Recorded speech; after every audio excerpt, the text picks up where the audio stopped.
The planet's atmosphere seemed to be washed with fire. Rockets streaked across the sky like bright lines piercing the darkness, each leaving behind a deadly trail. The thin layer of the atmosphere turned red with thousands of light explosions, each a cold harbinger of death. At that moment, the terror of war spread to every corner of the planet. The ground shook with death, and the sky was illuminated with fire. The war had begun. Every missile soaring through the sky was the final scream of a civilization on the brink of collapse. The first explosion occurred in the heart of the city center in the early morning. In that instant, with the explosion shattering the silence, the entire city was plunged into terror and chaos. Streets that had been full of life just moments before now seemed to open the gates of hell. The force of the blast caused towering buildings to shift. Windows shattered one by one, scattering glass fragments everywhere. As the city was engulfed in clouds of dust and smoke, it seemed to be torn apart. Concrete debris flew into the sky like massive stone blocks, crashing back down with thunderous noise, destroying everything in their path. Each piece reduced another building, vehicle, or person to rubble. Metal fragments scattered like deadly shrapnel. Cars, street lamps, and signs broke apart and flew like bullets. At that moment, everything had turned into a death machine. Human screams merged with the ominous rumble of the explosion, creating a heart-wrenching symphony. People trying to escape were thrown to the ground by the blast's force, looking around in panic. Some were trapped under debris, while others tried to find their way through smoke-filled streets. The screams reflected the deepest tones of fear. There were cries for help and terror-stricken shouts echoing through the city. Those trapped under the rubble of collapsed buildings struggled desperately to escape, slowly dying under the weight of fallen concrete and metal. The streets began to reveal the ruthless face of war. Burning vehicles, flaming buildings, and scattered debris turned the city into a hellscape. The sky darkened with the dust and smoke from the explosions, almost completely blocking out the sunlight. The city was becoming a wreck both physically and emotionally. Everything had happened in just a few seconds, but those moments felt like a lifetime to everyone in the city. The streets were now unrecognizable. Every corner, every avenue, every building had fallen victim to the war. The city had become a literal hell. Once a place full of life, it had now turned into a realm of destruction and despair. As Hannah opened her eyes amidst the rubble, the first thing she noticed was how incredibly intense and surreal the chaos around her was. The blow to her head had momentarily silenced her world, leaving her only able to hear the echo of her own breathing. As she tried to gather herself from the ground, she felt as though everything was slowing down. The dust clouds swirling before her eyes were like a dream moving in slow motion. But this dream was as dark and ruthless as a nightmare. When she tried to lift her head, she saw that the world around her had completely changed. The once orderly and familiar streets had turned into a chaotic whirlpool. The rubble of demolished buildings, piles of stones, and twisted metal skeletons rose like a colossal grave in the heart of the city. Everything was in disarray. Burned-out vehicles, scattered debris, and lives crushed under the rubble were silent witnesses to the tragedy within this chaos. Her ears were still filled with a deafening silence, temporarily deafened by the force of the explosion. This deafening silence was like an eerie stillness that had suddenly descended in the midst of the war. Everything seemed to be at a standstill, but beneath this calm lay a simmering danger. Her eyes focused on the barely visible silhouettes through the dust clouds. Some belonged to panicked fleeing people, others to the cold and mechanical enemy soldiers. Yet, for Hannah, these images seemed faint and distant, like shadows. It was as if all this horror belonged to another world and she was merely a spectator. But this illusion didn't last long. As the terror gradually returned to her mind, the weight of reality fell upon her like a blow. As her hearing returned, the screams of chaos, explosions, and the clamor of metal collisions filled the city once again. These sounds were like a horrific symphony imprinting themselves on Hannah's consciousness. Each explosion, each scream felt like a wound inflicted on her body and soul. She tried to look up at the sky, but nothing familiar remained. The blue sky had given way to a dark layer of clouds, covered in the smoke of the explosions and traces of destruction. But the most frightening thing was the metallic giants, the enemy ships, completely covering the sky in the midst of this darkness. They were stealing the world Hannah once knew, destroying every part of it. These colossal metal creatures seemed to hang above the sky as if heralding death. A loud explosion resonated through Hannah's entire body. As she quickly turned her head toward the source of the sound, she saw a building several hundred meters away suddenly collapse. The building's fall presented a horrifying tableau mixed with dust clouds and heaps of debris. As her eyes tried to pick out people trapped under the rubble, her ears were filled with screams and calls for help. Hannah's heart began to race wildly, the adrenaline coursing through her veins mingling with pain and fear. Without hesitation, she started running toward the rubble, feeling the weight of destruction and despair with every step. As she neared the debris, she could barely make out a few people through the dust clouds. The injured, trapped among the wreckage, were reaching out for help. She first noticed a young man desperately trapped under a concrete block. His face was covered in blood, but the fear and hopelessness in his eyes were more pronounced than anything else. Hannah quickly knelt and leaned toward him. "Help me, please. I'm in so much pain," the man said, his voice trembling. Hannah took his hand and tried to calm him. "I'll get you out of here. I promise, hang in there. I'll help you." The man's face contorted with pain, but Hannah's words gave him a glimmer of hope. "Please, tell my mother. I love her," he whispered as his eyes began to close. Hannah squeezed his hand tighter. "We'll get through this together. Don't give up." At that moment, a woman's voice was heard from a little further away, trapped under the debris. "Someone help. I'm here. I'm stuck." Her voice echoed with desperation. Hannah quickly turned back to the man. "Wait here, I'll be right back," she said, gently patting his head. She then made her way toward the other woman. The woman was partially trapped under a massive concrete block. Her face was covered in dust, and she seemed to be struggling to breathe. When Hannah reached her, she could clearly see the terror on the woman's face. "Please, get me out of here. I'm so scared," the woman said, her voice trembling and desperate. Hannah held the woman's hands, trying to reassure her. "I'm here, I'll get you out. You're not alone, okay? Just stay calm and take deep breaths." The woman looked at Hannah with tears in her eyes. "My children, will I ever see them again?" she asked, her voice breaking with sobs. Hannah looked into the woman's eyes and spoke with determination. "You will see them. I'll do everything I can to make sure of it. You just need to stay strong." Hannah glanced around for a way to lift the concrete off the woman, but knew it was impossible to move the weight alone. She immediately called out to those around her, and others began to rush over to help. Together, with great effort, they managed to free the woman from the debris. As the woman slowly sat up in Hannah's arms, there was a look of gratitude in her eyes. "Thank you. I'm so grateful," she said, her breathing still uneven. Hannah gently patted the woman's back. "I'm here. We'll all get out of this together." For a moment, a glimmer of hope replaced the fear within Hannah. But as she looked around again, the harsh reality of the war came crashing back down with full force. The city was lost in rubble and screams. Yet, Hannah moved with even more determination to find survivors and help them. Even amidst this hell, humanity and solidarity could still be a beacon of hope. The Cordians were wreaking havoc on the streets with their advanced technology armor. Each of them, as if descended from the massive warships that blotted out the sky, spread death with their dark metallic suits. The armor was not only durable but also almost terrifying in appearance. Each suit shimmered in shades of black and silver, adorned with intricate patterns of glowing energy lines. Their every step was heavy and powerful enough to shake the pavement. The Cordians' faces were completely concealed by masks within their armor.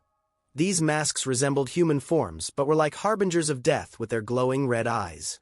Each moved with a chilling lack of emotion, their sole purpose being to hunt humans. As soon as the Cordians stepped into the streets, a silence filled with fear and dread spread.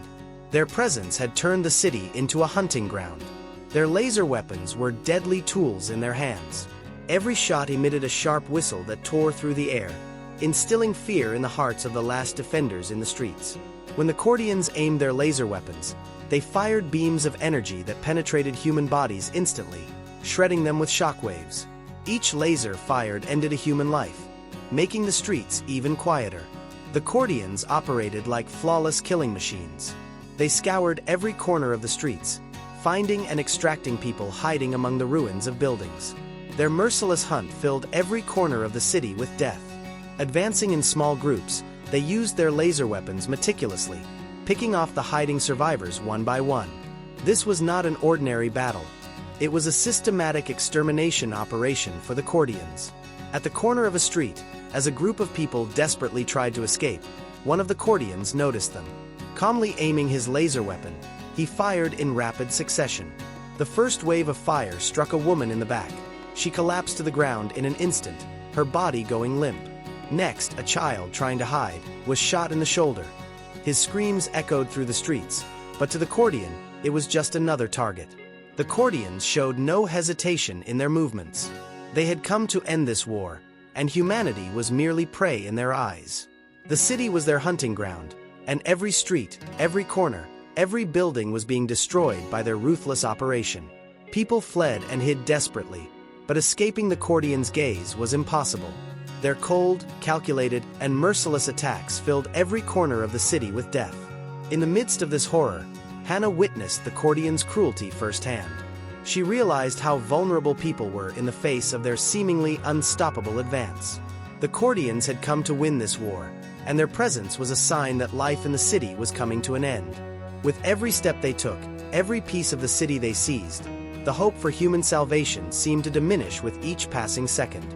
Humanity was resisting, not just with weapons, but with the determination and stubbornness in their hearts.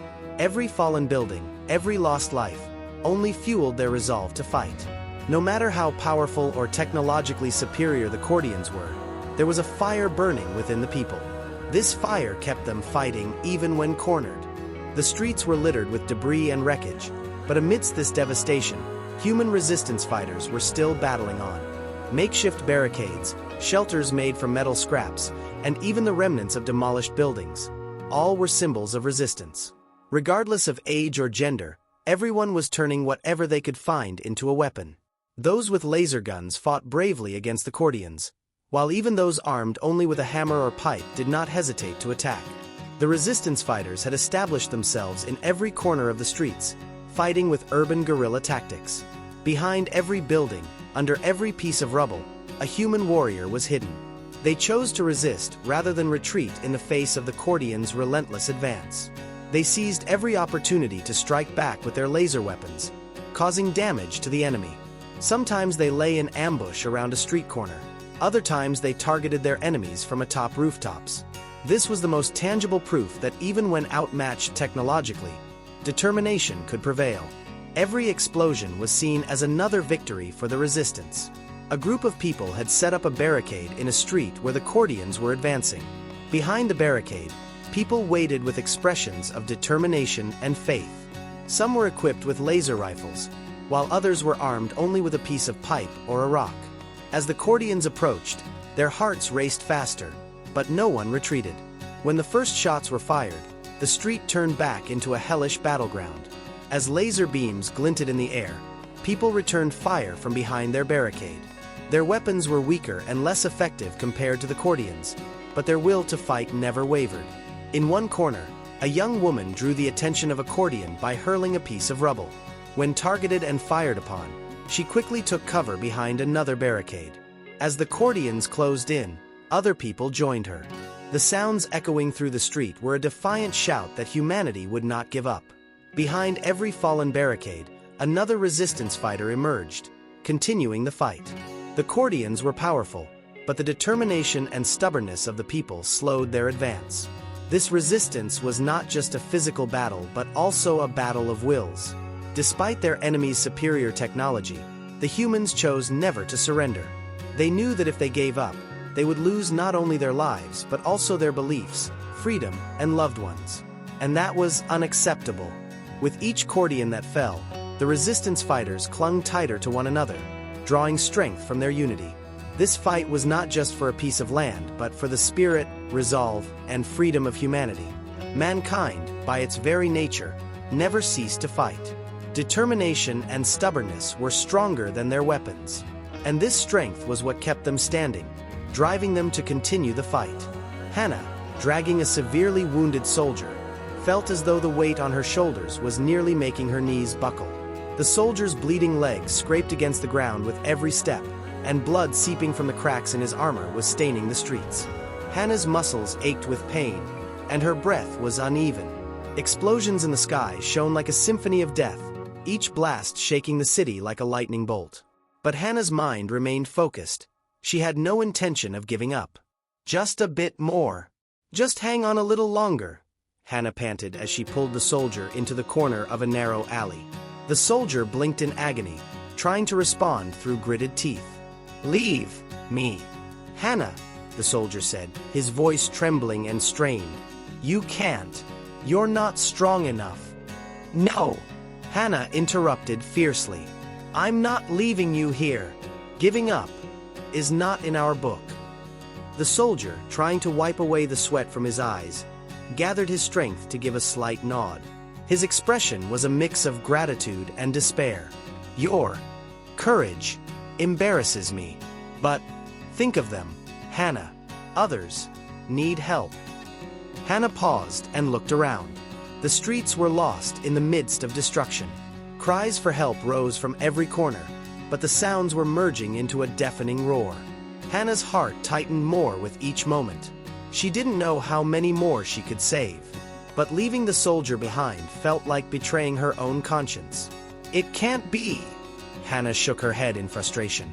"Leaving you behind is not an option. We will get out of here together." The soldier looked at Hannah with labored breaths. The sparkle in his eyes was slowly fading. "Then, be quick, before the Cordians find us." Hannah gathered all her strength, gripping the soldier tighter, and stood up. "We'll succeed together," she said with a determined voice, though her exhaustion was hidden deep within. She draped the soldier's arm over her shoulder and tried to quicken her pace. With each step, her arms grew heavier, and her legs wobbled more. Explosions continued in the sky without a moment's pause. Flashes briefly illuminated the dark streets, only to be swallowed up again by darkness. Hannah paused for a moment to look up. Her eyes were dazzled by the light of the explosions. She took a deep breath, but the air was thick with smoke and the scent of burning. This won't be the end," she muttered to herself. "We're going to win this battle." At that moment, a scream was heard from nearby. Hannah turned her head toward the sound. From the shadows, she saw another wounded soldier trying to crawl out. For a moment, she hesitated. On one side was the heavy load she was carrying, and on the other was another life waiting to be saved. "Hannah," whispered the soldier in her arms, his voice barely audible. "Go. Help them.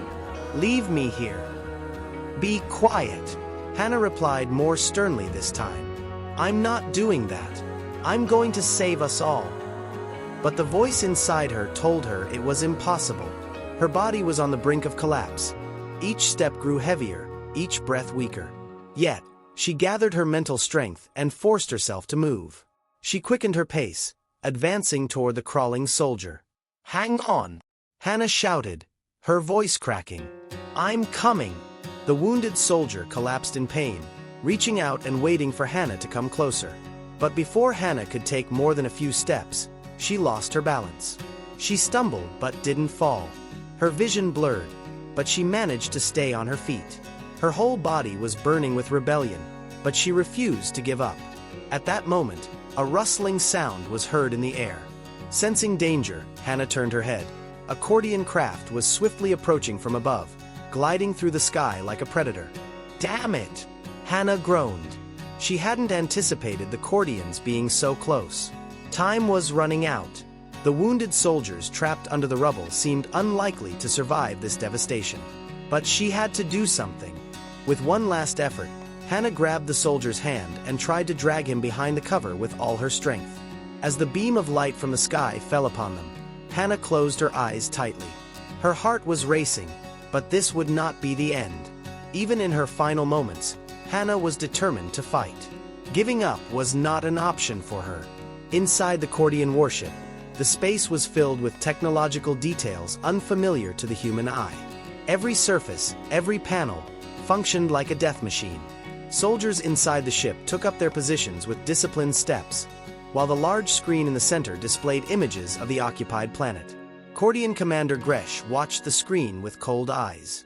His heavy armor, adorned with metallic gleams, gave him the appearance of a war deity. "Commander Gresh," said an officer, approaching him. "The defense line is about to collapse. We are taking the necessary steps to break the resistance as you ordered. The humans are holding out longer than we expected, but in the end, it won't make a difference." Gresh listened to the officer's words with cold composure, never taking his eyes off the screen. "We know their weakness is inevitable. This must be more than a victory. It must be a lesson." The officer, sensing Gresh's determination, bowed his head. "Understood, Commander. We are advancing with all our forces." Gresh raised his hand, signaling for action. Immediately, the atmosphere inside the ship intensified, and the screens turned red. "Accelerate the attack. Annihilate them completely. Leave no one to escape." In the main control center of the occupied planet Viridian, a tense silence prevailed. Everyone's face was marked by exhaustion and anxiety. The command center was trying to coordinate the defense of the besieged planet, but the incoming reports were disheartening. Screens displayed one after another showing exploding defense ships, heralding the approach of annihilation.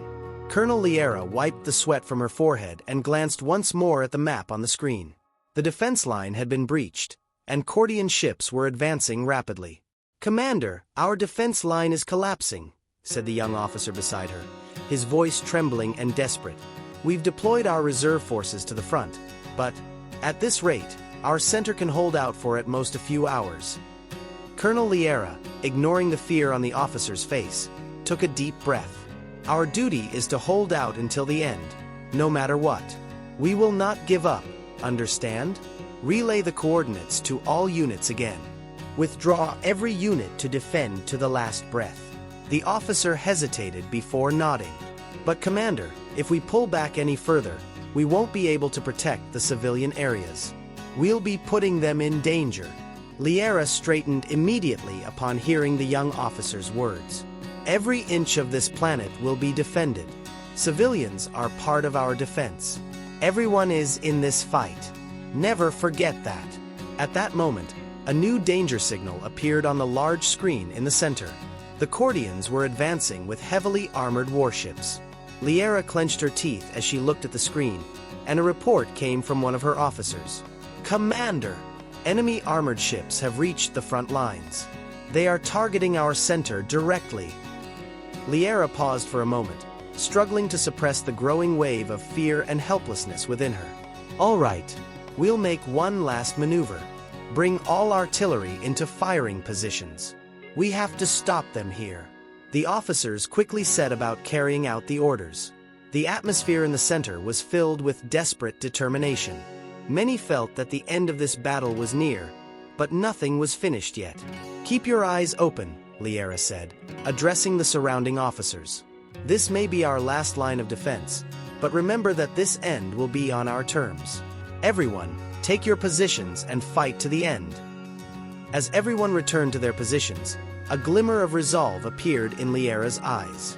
Defending this planet was not just a battle, it was a fight for honor, and Liera was prepared to fight this battle to the end.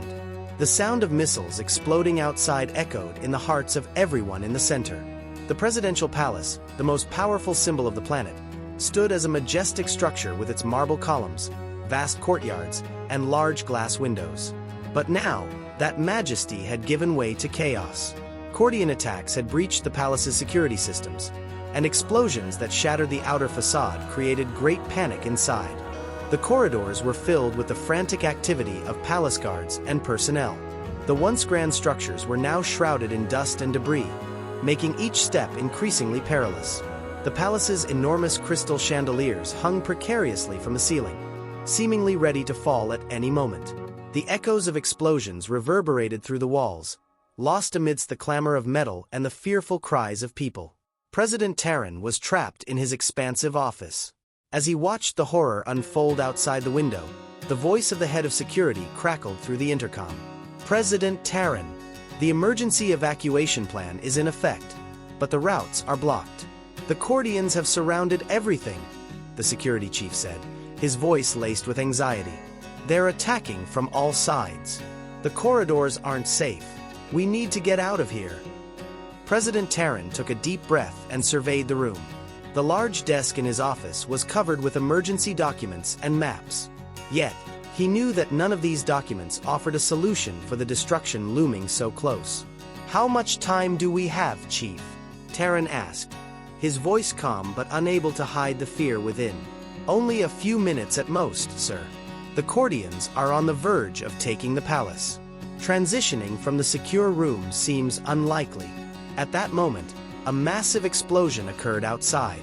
A wing of the palace had completely collapsed, causing a violent tremor. The enormous chandelier above them shattered and crashed to the floor, scattering hundreds of crystal shards. As Terran stepped back in fear, the security chief rushed in. "President Terran, we need to get out of here immediately." The security chief grabbed the president's arm and pulled him towards the door. But as they neared it, another explosion was heard. The corridor was filled with dense smoke and dust, and a massive metal door had been ripped from its hinges. Cordian soldiers, with their metallic armor gleaming, had entered the palace. Equipped with powerful laser weapons, they moved through the palace with calm precision. Despite the palace guards' desperate efforts to stop them, the Cordians' technological superiority made them an unstoppable force. "President Terran!" shouted the security chief, his voice a mix of desperation and anger. "We must leave now." But it was too late. The Cordian soldiers quickly approached the room where the president was located.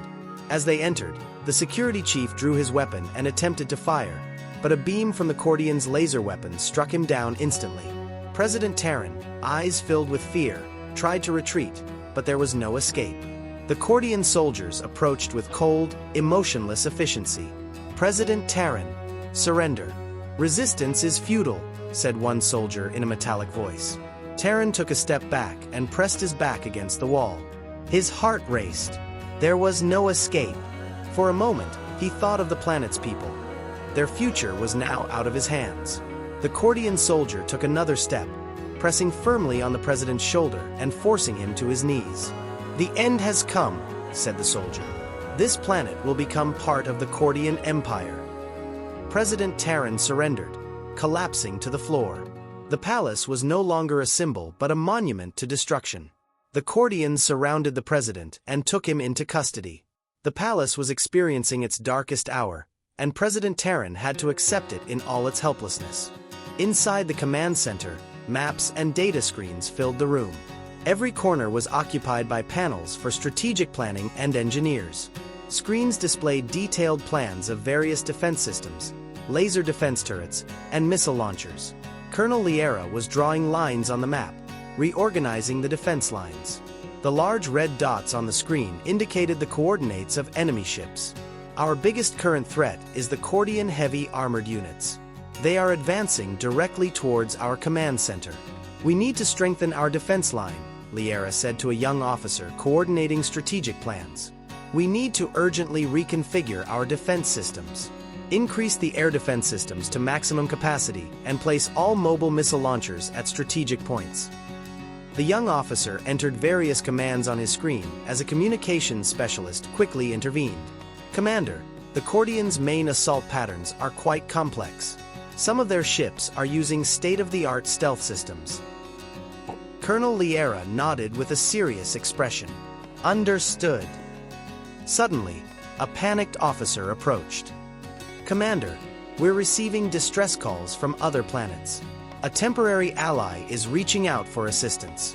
An advanced human colony has reported that they are ready to help." Colonel Liera's eyes lit up momentarily at the news. "Help? From which planet are they coming?" "From the Kratos colony," said the communications specialist. "They've learned about our current situation and are prepared to assist. They've contacted us, saying their ships are en route and will support our defense lines." Liera took a deep breath. The Kratos colony is one of the most technologically advanced colonies. We must accept their aid. Contact the Kratos colony immediately and confirm their arrival time. Until then, we will continue to reinforce our defense lines. A commander from the Kratos colony, Eirik, responded via a secure communication signal. On the screen, the commander of a high-tech spacecraft appeared, clad in armored attire. "Colonel Liera, we from the Kratos colony are ready to send aid to your planet. A fleet is currently on its way." Our goal is to repel the Cordian assault and fight alongside you, Eirik said confidently. Our heavy shields and laser defense systems will be integrated with your defense lines. We'll provide support at the points of your greatest attacks. Liera paused for a moment in silence, then nodded and replied, "Thank you, Commander Eirik. Your assistance is invaluable to us. We will ensure that your ships safely land on the planet while we complete our defense systems." Eirik smiled on the screen. "Our teams will proceed as planned. Until our aid arrives, strengthen your defense strategies. The technological might of the Kratos colony will turn the tide of this battle." In the command center, preparations accelerated under Liera's orders. Air defense systems were reconfigured, missile launchers were positioned at strategic points, and AI-supported radar systems were activated. Everyone worked in coordinated effort to bolster the defense lines. The aid from the Kratos colony provided a glimmer of hope for the defense line. As Liera managed all operations, with the arrival of the Kratos colony ships approaching, everyone's eyes were filled with both hope and tension. This assistance could change the fate of the planet and determine the course of the battle against the Cordian assault. The fate of the war is approaching. The fate of the planet now hinges on the aid from the Kratos colony. As the Cordian assault continues, Colonel Liera and her team are finalizing their preparations for a final stand. But what will determine the outcome of this epic battle? Can the advanced technology of the Kratos colony really change the course of the war? We will continue to deliver moments that will leave you breathless. Stay tuned to witness the moments that will determine the outcome of the war and shape the future of the planet. Subscribe, like, and don't forget to turn on notifications to find out how the story unfolds. Your support is a major motivation to bring this epic adventure to you.